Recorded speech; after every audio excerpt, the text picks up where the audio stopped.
1847 সালে গণিতবিদ জর্জ বুল লজিক এবং গণিতের এক অভূতপূর্ব মিল ঘটান। তিনি দেখান যে মাত্র দুটি অবস্থা ব্যবহার করেও যে কোনো জটিল গাণিতিক সমস্যার সমাধান করা যায়। এই দুটি অবস্থা হলো 0 এবং 1। 0 মানে ফলস, 1 মানে ট্রু। প্রিয় শিক্ষার্থীবৃন্দ, এইচএসসি আইসিটি তৃতীয় অধ্যায় দ্বিতীয় অংশে আপনাদের সকলকে স্বাগতম। তো আজকে আমি শুধুমাত্র বুলিয়ান অ্যালজেব্রাগুলা এক্সপ্লেইন করব। তো আমরা সহজ সূত্র দিয়ে শুরু করি। প্রথমেই হচ্ছে a প্লাস 0 মানে হচ্ছে a, এর সাথে 0 গুণ করলে সেটা 0ই হবে, এটা আমরা সবাই জানি। পরবর্তী সূত্র যেটা বুলিয়ান থেকে বাইনারিকে সম্পূর্ণভাবে আলাদা করে সেটা হচ্ছে a আর a যোগ করলে সেটা aই হয়, অর্থাৎ 1 আর 1 যোগ করলেও সেটা 1ই হবে। এই সূত্রগুলো যখন আমরা এক্সপ্লেইন করব, যখন আমরা প্রমাণ করব, তখন আমরা এটা আরও ভালো করে বুঝব। এবং এর সাথে a গুণ করলে সেটা aই হয়। এখানে বলে রাখা ভালো যে এর সাথে আরেকটা a যোগ করলে a যেমন হয়, 5টা a যোগ করলেও সেটা aই হয়। এরপরে দেখব এর সাথে যদি আমরা 1 যোগ করি তাহলে সেটা 1 হয়ে যাবে, এর সাথে 1 গুণ করলে সেটা a হবে। তো এটা একটু আলাদা যে এর সাথে 1 যোগ করলে 1 হয়ে যায়, শুধু এর সাথে 1 যোগ করলে না, a plus B plus C plus G plus A B plus B C plus যে কোনো একটা 1 হয়ে গেলেই সেটাকে আমরা 1 লিখতে পারবো। আমরা যদি এর সাথে এবার যোগ করি তাহলে সেটা হয়ে যাবে 1, আমরা যদি এর সাথে এবার গুণ করি সেটা হয়ে যাবে 0। এ প্লাস বিকে আমরা লিখতে পারি বি প্লাস এ প্লাস বি একটা ব্র্যাকেটের মধ্যে থেকে যদি সির সাথে যোগ করা হয় আমরা সেটাকে এ প্লাস বি আর সিকে ব্র্যাকেটের মধ্যে রেখে সেটা লিখতে পারি। এ গুণ বি সিকে আমরা লিখতে পারি এ বি গুণ C. A plus A B অথবা এ ইন্টু এ প্লাস বি, দুইটা বেসিক্যালি সেম, এই দুইটাকেই আমরা লিখতে পারি এ। সর্বশেষ যে সূত্রটা আমরা হয়তোবা অনেক বেশি ব্যবহার করব সেটা হচ্ছে এ প্লাস বি সিকে আমরা লিখতে পারি এ প্লাস বি ইন্টু এ প্লাস সি। আচ্ছা, আমরা একটা না কয়েকটা সূত্র লিখে ফেলেছি এবং আমরা এই সূত্রগুলো এখন আমরা দেখব যে এটা কিভাবে আমরা প্রমাণ করতে পারি। আমি একদম প্রথম থেকে শুরু করছি। আমরা প্রথমে বলেছি a প্লাস 0 সমান সমান a। এখন আমরা কিন্তু আগেই বলেছি যে এখানে a এর ভ্যালু হবে হয় 1 না হয় 0। তো এর ভ্যালু যদি 1 হয়, a ভ্যালু 1 এর ক্ষেত্রে a প্লাস 0 মানে হচ্ছে 1 প্লাস 0 মানে হচ্ছে 1। আচ্ছা, a যখন 0 হবে তখন a প্লাস 0 মানে হচ্ছে 0 প্লাস 0 মানে হচ্ছে 0।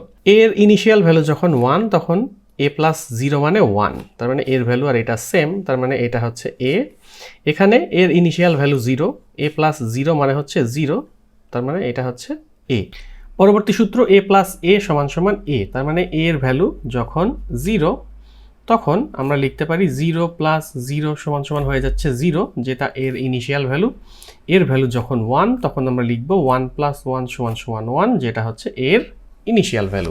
a প্লাস a বার সমান সমান 1, এটা আমরা কনফার্ম 1 বলতে পারতেছি। কেন বলতে পারতেছি? তো a সমান যদি 0 হয় তাহলে a প্লাস a বার মানে হচ্ছে 0 প্লাস 0 বার, 0 বার মানে হচ্ছে 1, তার মানে 0 প্লাস 1 এটা হয়ে গেল 1। এর ভ্যালু যখন 1 তখন a প্লাস a বারকে আমরা লিখতে পারি 1 প্লাস 1 বার। 1 প্লাস 1 বার মানে হচ্ছে 0, তার মানে এখানেও হচ্ছে 1, তার মানে a প্লাস a বার যে অবস্থাতেই থাক সেটা সবসময় 1ই হয়ে যাচ্ছে। আর একটা সূত্র a ইন্টু a বার, আপনি শুধু এটা চিন্তা করেন যোগের জায়গায় যদি গুণ হতো তাহলে a আর a বার যদি আমরা দুইটাকেই ব্যবহার করি অ্যাটলিস্ট যে কোনো একটা 0 হয়ে যাবে, আর আমরা জানি গুণ করার সময় যে কোনো একটা 0 হয়ে গেলে সেটা 0 হয়ে যায়। আমাদের আরেকটা সূত্র আছে a into a plus B সমান সমান a। তো এটাকে যদি আমরা সিম্পলিফাই বা সরল করি তাহলে কি পাবো? a প্লাস a b সমান সমান, আচ্ছা সমান সমান তো আমরা লাস্টে পাবো। তো দুইটা a, আমরা জানি কি a কে a দিয়ে গুণ করলে সেটা a হয়, তাহলে এটাকে আমরা লিখতে পারি a plus a b। a plus a b থেকে আমরা a কমন নিলে আমরা পাই 1 প্লাস b। এখন আমরা জানি যে a প্লাস 1 মানে হচ্ছে 1, তার মানে এটা হচ্ছে a ইন্টু 1, যেহেতু 1 প্লাস b মানে হচ্ছে আমরা 1 পাচ্ছি, তাহলে এটা কিন্তু ইনিশিয়ালি a হয়ে যাচ্ছে, তার মানে a প্লাস a b সমান সমান a। এটা খুবই ইজি, রাইট? আমাদের সর্বশেষ সূত্রটা আমরা যেটা ভেঙে দেখব সেটা হচ্ছে a plus B C equals to a plus B into a plus C. তাহলে এটাকে যদি আমরা লিখি a plus B into a plus সিকে যদি এখন আমরা গুণ করি তাহলে আমরা এটা দিয়ে দুইটাকে গুণ করব, a plus AC plus AB plus BC.